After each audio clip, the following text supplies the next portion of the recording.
So can we just give it up for Gilliver one more time? Hey, Zach. Hope you're all doing really well. I've recognised quite a few faces, a few old friends, which is nice to see, and a few people I've never met before. So if you are like, hey, let's give church another go, welcome. Good on you for giving that a crack in 2025. Yesterday was a good day for me. I had a vision. I had a dream. I decided I wanted to have a really good sandwich. Has everyone ever woken up and just gone, you know what I need today? I need a good sandwich. And I don't mean like just a bit of peanut butter or grilled cheese. I mean like next level good sandwich. I don't know if anyone loves a next level good sandwich. My wife and I have enjoyed a TV show called The Bear, and if you haven't seen it, I recommend you get on board. It's a bit art house at times, but otherwise great. And it's set in Chicago in a restaurant, and they make a sandwich, an Italian beef sandwich. And I've decided I wanted to make myself an Italian beef sandwich, but I didn't want to make just a Woolworths Italian beef sandwich. My wife and I decided, because our kids were being babysat, that we were going to go into the city, and we were going to go to the fancy grocery store called Harris Farm in West End, where there's not 3 types of blue cheese, there's 15 types of blue cheese. And some of them are $120 a kilo. Like, it is next level fancy. And we are from Rothwell and did not fit in at all, but we tried.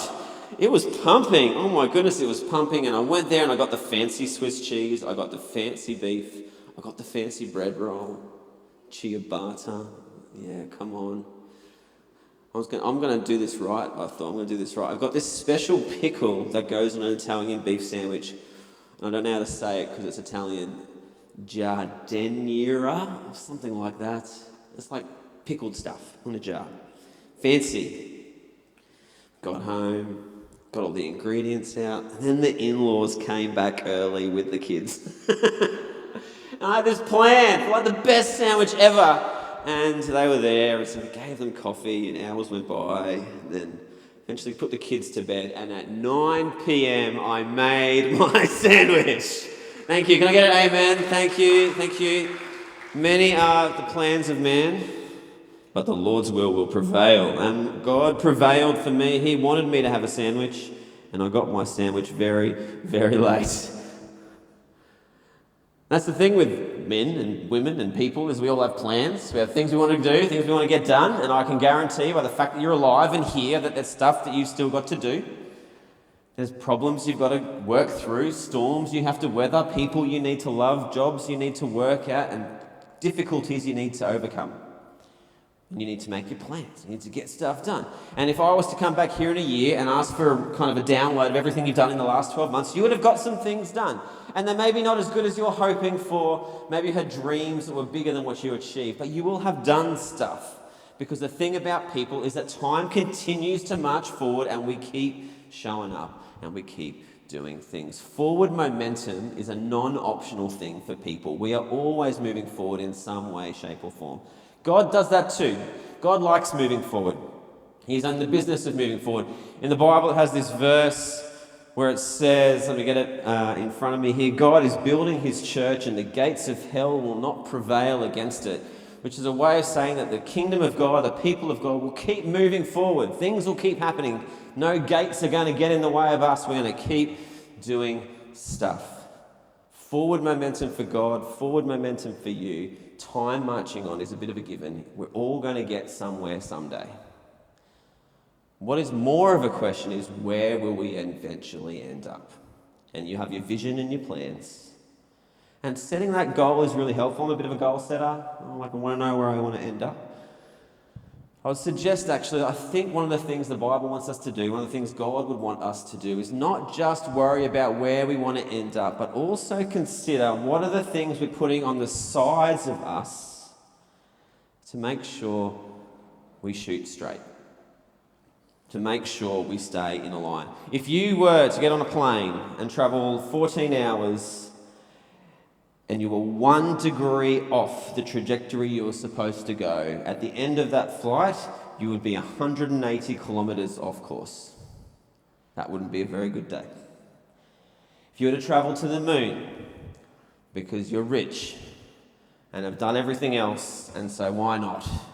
And you are off by 1 degree. You will miss the moon by 6,709 kilometres. The moon is 3,474.8 kilometres across, so you'll miss it by 2 whole moons you'll miss it by 1 degree. Many of you are young in the room, well done you.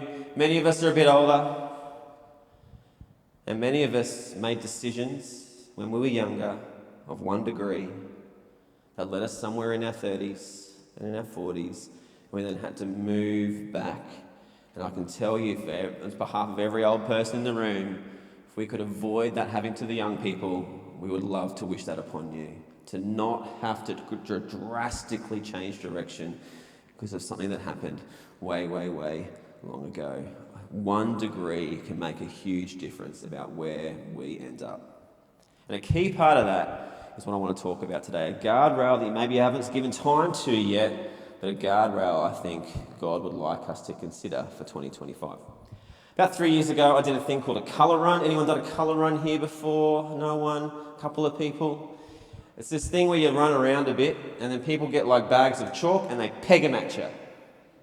And it's supposed to be fun. I was the deputy principal at the time of this, and being a good leader and all that, I thought I better get in there with the kids and do the colour run thing to really support the charity, whatever it was, I don't even remember. What I do remember is being unfairly targeted. There was something about the deputy principal running around a circle and kids having bags of chalk in their hand. It was just like a giant target. And here's a picture of my face at the end. I didn't realise how much chalk absorbs moisture until it had gone directly into my eye, and my eyes were just like crust. It was disgusting. I couldn't blink without feeling like I was blinking sand. It was revolting. At the end of that experience, not a single person who participated was anything but covered in chalk. Every single person was covered in this stuff. I'm sure there were kids there who thought, you know what, I'm going to stay clean. I'm going to avoid it. I'm not going to get dirty. They got as messy as anyone. Maybe not directly in the face. That was actually from the groundsman who got me, by the way, right there. Jethro, I remember. Look down the camera, Jethro. But everyone ended up with colour on them. And I think as we reflect on 2025 and who we want to become and where we want to go, a part of what we need to recognise is that in 2025 you will rub off on other people and they will rub off on you. And you will become more and more, as you grow older and older, like the people you hang around. There's a bit of research on this about being who we hang around. If a friend of yours becomes dangerously overweight, you yourself are 45% more likely to gain weight over the next 2 years. If your friend smokes, you're 61% more likely to become a smoker. If a person is happy, you are more likely to be happy. 15.3% more likely to be happy if you're friends with that person. Here's a cool stat. And if you are friends with the friend, so here's the happy person, and here's the person who knows them, who's a little bit happier because they know them. This person is 9% more likely to be happy just because they know a person who knows someone who's happy. And the person after that is 5% more likely to be happy if they know someone who knows someone who knows someone who happens to be happy. So impactful is who you hang around. David McClellan, number 15 on the most influential psychiatrists of the 20th century, conducted a 30-year study and concluded 95% of your success or failure is determined by who you hang out with. Malcolm Gladwell, you've probably heard of, if you read pop fiction, pop non-fiction stuff, referenced a NASA study of airline accidents. 75% of all airline accidents occur when crews are flying together for the first time. There you go. Furthermore, the study showed a well-rested, freshly trained crew working together for the first time consistently underperformed a tired crew who just pulled an all-nighter but who had served together regularly. They get better at their job if they're working together over a long period of time. We become who we hang around. When I was a teenager, I looked a lot like this. I have not aged much. When I was a teenager, I listened to punk rock music. And I love Billy Joe. So I became Billy Joe. That's a picture of me. Next slide. After school finished, I bleached my hair And there's a photo of what that looked like. That was an embarrassing season of my life right there. We become who we hang around. And I'm sure all of us have photos from our young days about that. Let me give you an example from history. I'm an ancient history teacher. That's my training. I don't teach much of it anymore. But here's a fun story about the people that are closest to you. Here's 2 coins. These are from ancient Rome. So I've lost some of you already. This is interesting. Stay with me. On the left here, this is the Emperor Claudius. And you can see him on the front bit. And then there's another face behind him. That's his wife, Agrippina. Good name. You're all thinking, you've got a name for my first daughter. Well done, kids. Agrippina and Claudius. Now, if you were to get out a coin, you would not find a 2 faces on there. You'd find one. Very unusual to have 2 faces on a coin. But Agrippina was arguably the most powerful Roman woman ever. She was Claudius's 3rd wife. And she wanted to rule, and she wanted her son to become the heir. So she courted and wooed Claudius and convinced him to make her son the next emperor. You may have heard of his name. His name was Nero. But then during the marriage, Claudius started getting maybe, I don't know. So yeah, there's a Nero guy, maybe he could be emperor, or maybe my biological son could be next emperor. His name was Britannicus. That's a cool name, Britannicus. You got that if you conquered somewhere. You know where he conquered. Britain is where he conquered, yes. Look out, there's a thing happening here. And so Agrippina's like, oh no, Claudius is changing his affections towards Britannicus. So what am I going to do? I'm going to kill him. So she killed Claudius. She killed him with a poisonous mushroom. And he died, and Nero became emperor. And then on the right-hand side, we see Nero's coin and another face on it. And guess who the other person is? Agrippina. And Nero was a weird emperor.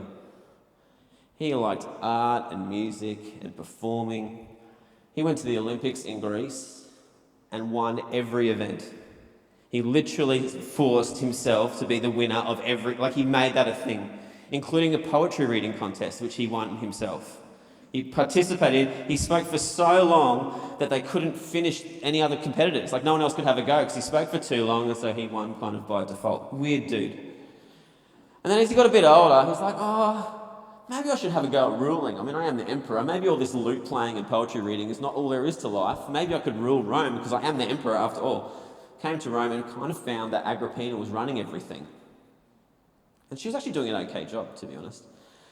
But he wanted to be in charge. And so he thought, well, what would Mum do in this situation? She would kill. All right, so Nero thought, let's go for killing, because that sounds fun. But he was pretty dumb, so he tried a few different methods. First idea Nero had, stab her. Well, let's go for stabbing. So he's letting his servants know, I think I'm going to stab Mum. What do you guys reckon? No, Nero, do not stab her.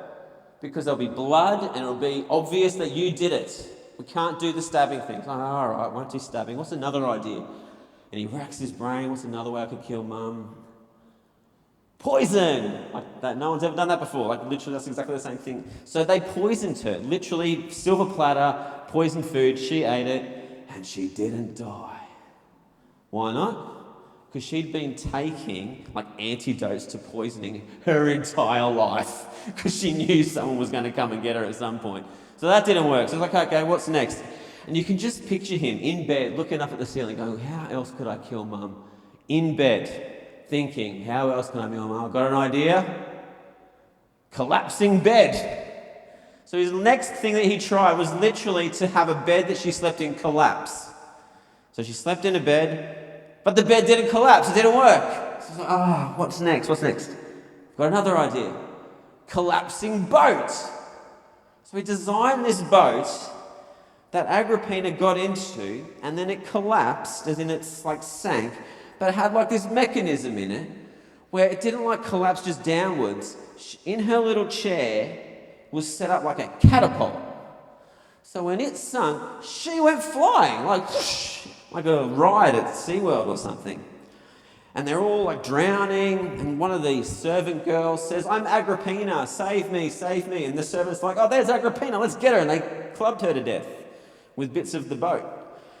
And Agrippina, the real Agrippina's like, well, no one swims away. gets to safety, reflects, and she's like, I think Nero's trying to kill me.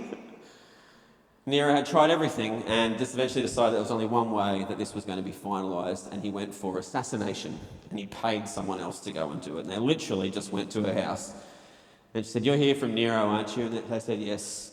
And she just, she's a tough woman. She goes, "Stab me here." And they stabbed her and she died. Pretty hardcore way to go, to be honest.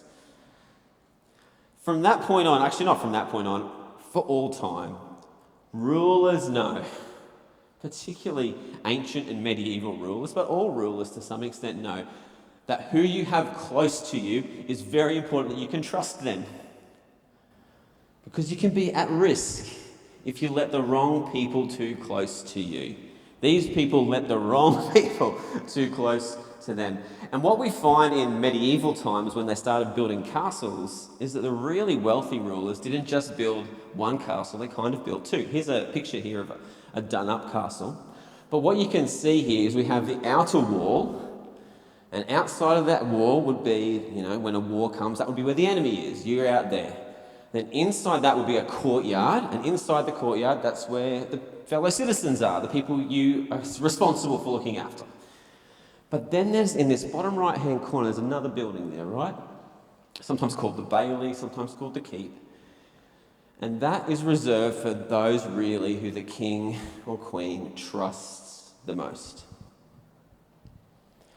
What I want to suggest to you tonight, Lifepoint, is when it comes to relationships, one of the most important things I think we each and all need to do is clearly work out where the different people in our life should sit in proximity to ourselves. What I'm saying is that courtyard space can be quite large, and you can have a lot of people in there if you like. If you're an extrovert, you can have 100 people in there, no worries. You have lots of friends, lots of acquaintances, people you get on with. But a mistake I see, and as I've been in the teaching world for 20 years now, I see it a lot in young people, is that they don't put up a second set of walls, and they don't reserve a special place that only people they can really trust are allowed into. I'm saying 3, 4, 5, maybe 10 at most people that you really can allow into the inner parts of your heart, and they're not going to hurt you. They're not going to push you a degree off course. They're actually going to be for you and driving you where you need to go. And as we think about 2025 and the direction of our lives, one of the guardrails that we all each need to install is some sort of assurance that the people who are closest to us, or at least the people we allow to have access to our innermost being, are people who wish us well, people we can trust, people who are for us. There's a couple of verses to these lines. Proverbs 12, verse 26 says, "The righteous choose their friends carefully, because the way of the wicked leads them astray." Proverbs 13:20 says, "Walk with the wise and become wise, for a companion of fools suffers harm." Clever little grammatical phrase, that one, because the way that sentence is heading, it would look like it would say, "Walk with the wise, become wise, for a companion of fools becomes a fool." That's how it would usually read, but the writer twisted it at the end because I think he was trying to get a point across. And I've seen this again in my experience in school world. Is you can have a kid who's the smartest kid, who has the best moral compass and the hardest work ethic, has a family that's for them and a desire to do well, and they'll be the best person in a group of fools, and they won't become a fool, but they do come to harm. I've seen that happen. In fact, about 5 years ago, across the road over here, I was coming home from an excursion with some kids, and we had to turn right into Wattle Road, and we couldn't because there was ambulances and police cars everywhere, because 5 kids stole a car and they drove high speed through Anzac Avenue and hit that post where Bunnings is, and the driver was okay, 3 of the passengers went to hospital, were okay, and 1 of the kids died. And our bus had to drive past that mayhem. Not a single one of those kids woke up that day thought, I'm going to go driving and die today. But the decision of who they hung out with, there would have been a moment when they got in that car that wasn't theirs. Someone would have been saying, maybe don't do this. My wife and I have been listening to a podcast series. It's a fantastic series by the BBC called World of Secrets. It's really cool. It's about like investigative journalism, old school. It was about the former owner of Harrods, who turned out to be a massive sexual predator. Horrific, like rich as. And they interviewed all these women who'd been abused at his hands. And there was just an interesting thing my wife and I observed in that, was that the women who escaped before it got horrific all had someone in their life that they went to ask what to do next. Every single time that happened. And the ones that got captured by it didn't. Well, they didn't tell anyone. They kept it secret, and then it got out of control. Like, this decision about who you hang out with might seem trivial when you're 16 and 20 and 25. It can have such a massive impact for the rest of your life. And as adults, it still matters. I can tell you now, I've had seasons where I've not really had friends and people close to me. They are hard seasons. Fortunately, Jesus is enough. But God never expected us to just live with him and us, and that's it. You can see that in Eden. It was like Adam and me, that's enough. No, you need Eve, and then you're going to have kids, and we're going to do a whole family thing, because that's actually how we're designed. You can do it for a little while, and God is good, but man, do we need the right people in our lives. And finding them is hard, can I just say? Like, it's a bit like a Where's Wally, like you got to look really hard. It's a bit like a tawny frogmouth, you know those cool birds? They're hard to find. Whenever you do, you tell everyone, hey look, there's one over there. Like, it's the best thing I've ever seen. That's a picture. I've got a picture of one. It looks like a tree, but it's actually an owly thing. It's not really an owl apparently, but you know. You've got to work for these sorts of people. Here's some questions.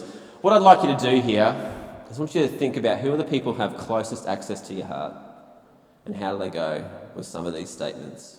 Just reflect on this for a moment. 2025, beginning of a year, time to take stock, make sure we've got our people that we need. Do you have people around you like this? Do they know the difference between what is right and wrong and choose what is right even when it's hard? Do they place their friends over their friendships? What that means is, do they care about you enough to risk damaging a friendship with you to bring something hard to your attention? Because someone who values a friendship more will say, forget talking about the hard thing, we'll just pretend that doesn't exist so we can maintain the friendship. But a true friend will go, you know what, I'm going to risk the friendship here because I love you more than what's easy and what's comfortable. Do the people who have access to your innermost being, do they have convictions, and do they encourage yours, not hinder them? Have they cottoned on to the most important things in life, love God and love others, and is their life reflective of that? Can they talk about difficult things like money or hobbies or politics and culture, but none of these things are their God? Is their life grounded in more eternal things? I've found that as a growing person now, like I'm a bit older now, and people are moving into the next phase of their careers, that some people seem to be obsessed with how much money they're going to earn for the rest of their life. And I'm cool talking about money, and I think it's good that we should. But you sometimes are like, oh man, it seems like that's all you care about now. Those people, have them in your courtyard, be their friends, but be cautious about letting people who have other gods into your heart. Are they self-reflective? Do they see their own privileges, biases and failings, and are they open to having them challenged? Do they consistently make decisions that are not self-serving? Do they attribute the successes in their life to the goodness and blessings of God rather than how amazing they think they are? Do they listen a lot? And not just to learn, but because they have empathy for others and are happy to help their friend verbally process difficult things. I reckon every single one of us needs a couple of people in our life like that. And to be clear, you're not going to get 10 out of 10. They don't exist. No one's perfect. Like, that's a hard bar to climb. But don't let that be an excuse for accepting poor. There are people who are better than others in that space. Like, that's just factual. And we need to ensure that we are in the company of wise people, because we want to get somewhere and we want to get where God wants us to go. and 1 degree off with the wrong crowd and it could all go awry. Fortunately, I'm in a phase of life where I have a couple of mates like this. It hasn't always been the case. Maybe you're in transition. I get it's hard. Don't give up. All right, I'm almost done. I want to have a bit of a rant first. Kind of a bit of a rant. Here's a bit of a rant for you. I want to have a go at the old people in the room. If you are older, you can define for yourself how older is. I count myself in this group. Zach's definitely in this group. If you are older, we need to be a church that invites young people in. And young people are acceptance magnets. 99 times out of 100, they will go with the group that accepts them the most. And some of the darkest communities in the world are incredibly accepting. They'll let anything go. As old people, we must accept the young people in our life. We must over-accept. We must out-accept the competition. We cannot allow our young people to think they're not good enough to be part of our community. We must relentlessly accept young people. They want to know they're all right. And possibly while they're really young, you actually need to be the bailey. You need to be the keep. You need to be the second set of walls for them while they figure out who they want to allow in to the deepest parts of their life. I see too many old people never speaking to young people.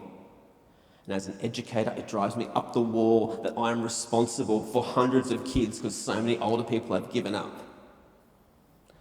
I was looking around the room when I came in and I thought, who's some people you could talk to? Darren Smith. He loves pickleball, if you didn't know. He's probably invited you to play. My kids play it with him. And he makes them welcome. He's used something he's good at and likes to help people feel like they're included in something. If you don't know him, he's over there. Go and say hello. He's a good bloke. Jason Sharrock, I just saw you a second ago. One of the best blokes I know when it comes to making young people feel welcome. Deanna Moody, she invited us to the Forest Lee Christmas party and she included the kids like no other adult in that entire environment. She bought them all a present, for goodness sakes. Vanessa Abrahams is still our youth leader. What a freaking legend that woman is, my goodness. I could name more. We need more people like that. So if you're an old person, encourage a young person. All right? All right. That's my first rant. I've got another rant. Young people. I'm going to have a go at you now. Been doing this teaching thing for a long time, and I see this mistake so many times, it breaks my heart. Putting things in their right places. Where does that friend actually belong? Young people, I find this is what I've seen you do. You choose your closest relationships based on interests. Oh, we're both into Roblox, so let's make that the thing. I've seen it in grade 6 kids. My goodness, what are you doing? After that, it's not just that, but that's one of the things. Perception of status is another reason why they pursue a friendship with someone. They think, well, that's the popular kid, so I'm going to pursue the popular kid.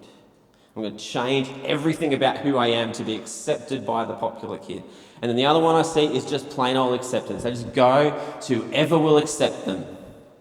And in each of those times, they do not ask. And if you're a young person, I want to challenge you on this today.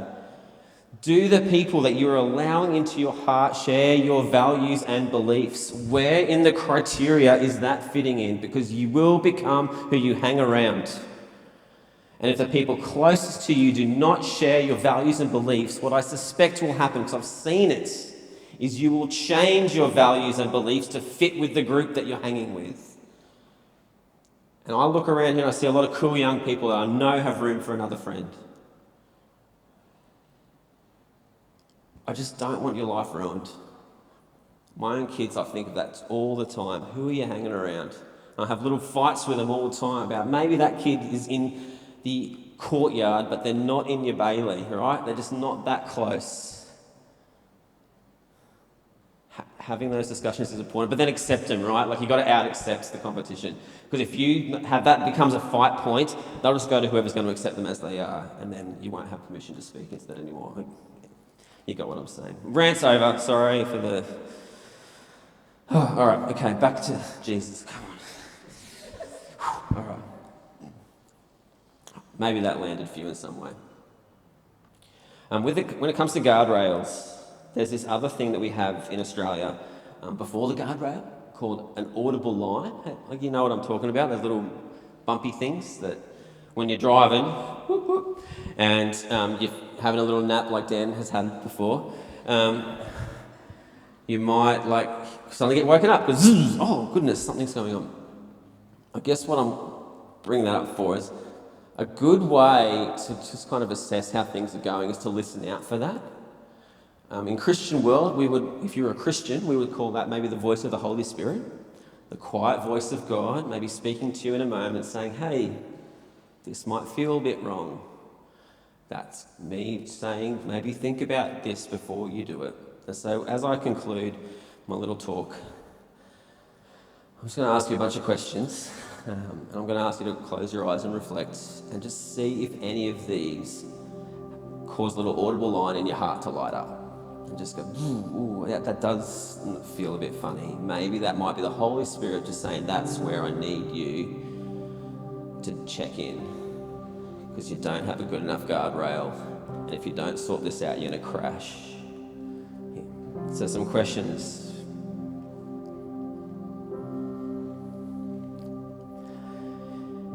Is there a keeper level friendship that has been neglected that you need to enliven once more?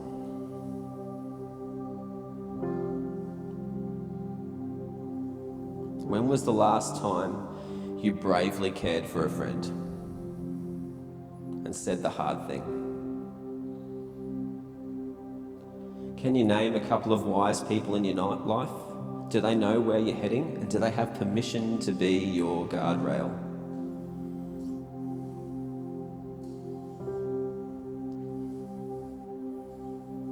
Are you ever nervous for others to meet those who are closest to you? Do you ever keep any relationships a secret? Do you ever hope that the best people in your life don't know where you are or what you're up to? Think you're too clever, you can keep it all secret? Do you find yourself ever saying, you're strong enough to deal with it, I'll go but I won't participate, it won't affect me? Is the general direction of your core group the way you really want to go? Are you ever nodding when your heart says no? When you're with your core group, do you ever see yourself becoming someone that you don't really want to be? Hey guys, I hope you enjoyed that. If you did and you want more Lifepoint content, subscribe to our channel right now. Or if you're in the area around Moreton Bay or Rothwell, head to our service. Sunday, we'd love to see you there. lifepoint.org.au for all the details. We'll see you soon.